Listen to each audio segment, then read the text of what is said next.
Well, here we are. We're at lesson number 29, and we're at Revelation chapter 13 and starting in verse 11.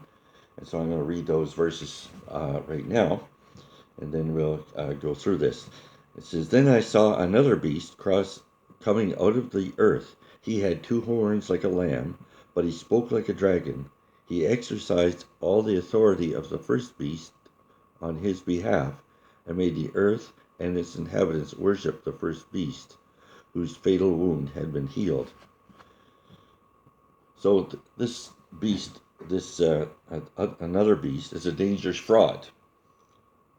He's a dragon in sheep's clothing. In other words, he tries to represent himself as the Messiah, as the Christ, but he's not. He's a person that's a pretend Messiah, but he's really the Antichrist. But he tries to act as both a priest and a prophet and try to take over the role of Jesus. And he will lead the world toward the worship of this first beast. Now, the second beast, the Antichrist or false prophet priest, accomplishes the same by seducing the world into worship of the first beast. And moving on to verse 13 to 15 in chapter 13. And he performed great and miraculous signs, even causing fire to come down from heaven to earth in full view of men. Because of the signs he was given power to do on behalf of the first beast, he deceived the inhabitants of the earth. He ordered them to set up an image in honor of the beast who was wounded by the sword, and yet lived. He was given power to give breath to the image of the first beast, so that it could speak and cause all who refused to worship the image to be killed. Now, the prophets of old acted as channels for God, and they had miraculous powers as well. But Moses and Elijah and all the other servants never took on the role of God. It was always made clear that they were prophets and messengers of God. So many Bible scholars try to determine who is the Antichrist and who will he be. Some say he'll be a Jewish person. Others say he'll be a Muslim person, and so on. But we don't know. We just know that the Antichrist is just going to seem to come out of nowhere, and he does say that this Antichrist will,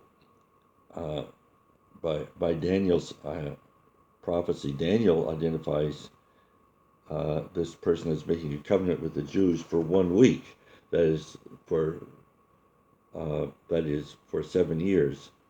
And with this covenant, he will seemingly resolve the centuries-old problems of the Middle East and the ancient hatred between Arabs and Jews, whose roots are and blood is mingled in the soil of Palestine.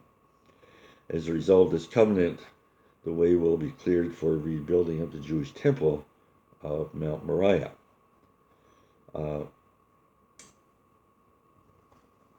But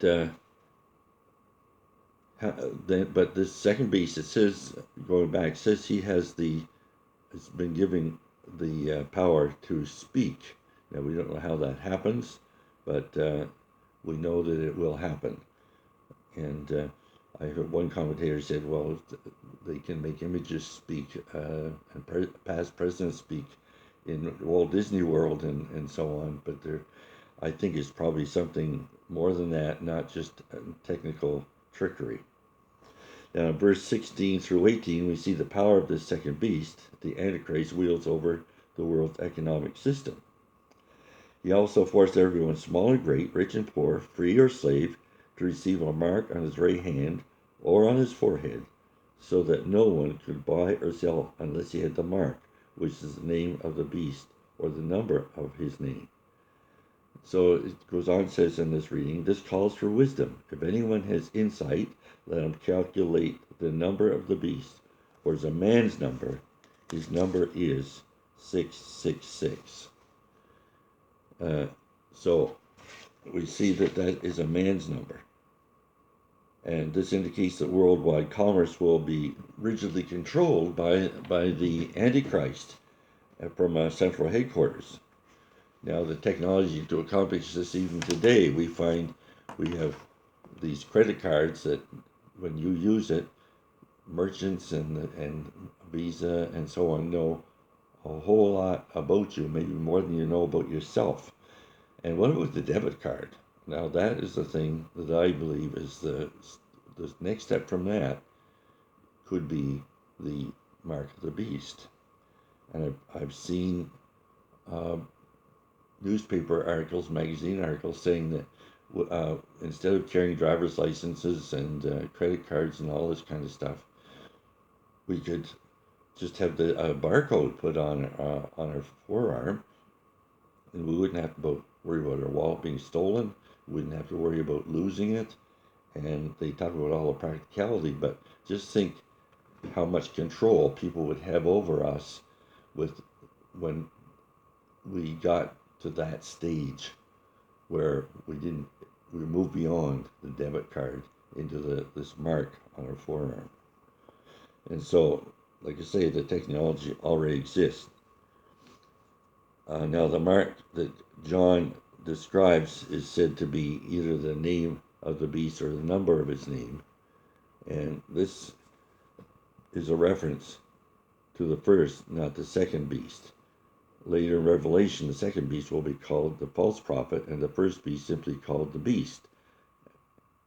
The mark, then, is the name or number of the first beast. His name is not given, but the number is given, 666. Now, I would hasten to add that there's no more foolish waste of time trying to identify some person living today as the beast of Revelation using the number 666 as a secret code of some sort. People spend hours trying to calculate that, and they've had people from presidents of the United States to Gorbachev and Russia and so on, and of course they were wrong. But we will know the person because the 666 indicates that, first of all, it's a man's number. And it's not a number that may be literal. It may mean this. We talk about 7 being a perfect number and 3 7, 777 being perfect, like 3 plus, with 3 sevens, and so on. So if you want to take that analogy, 666 may try to be an imposter, an impersonator, but it's not the perfect number. It's not the Messiah. And we have to rightly and wisely understand that there's a two-pronged assurance in Revelation 13, 9 to 18, beginning with this call, he who has an ear, let him hear, is a message of a practical message and wise counsel for those who are called upon to endure the opposition. There's opposition, persecution, and all kinds of things that people in the time of the beast will have to stand up to and suffer persecution, oppression, but they are to endure faithfully. God is sovereign. He will not allow injustice to win in the end.